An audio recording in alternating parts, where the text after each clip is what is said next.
This is a final video to show you how to triple boot your ROG Ally X with Android, SteamOS, and Windows. Are you struggling to get all three systems running smoothly on your device?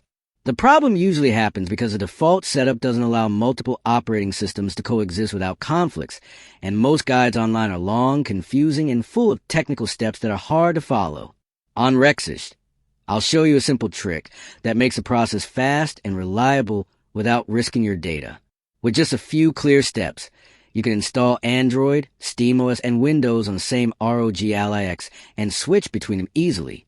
If you want, comment below and I'll make a full step-by-step tutorial to guide you through the entire setup so you can triple boot without headaches.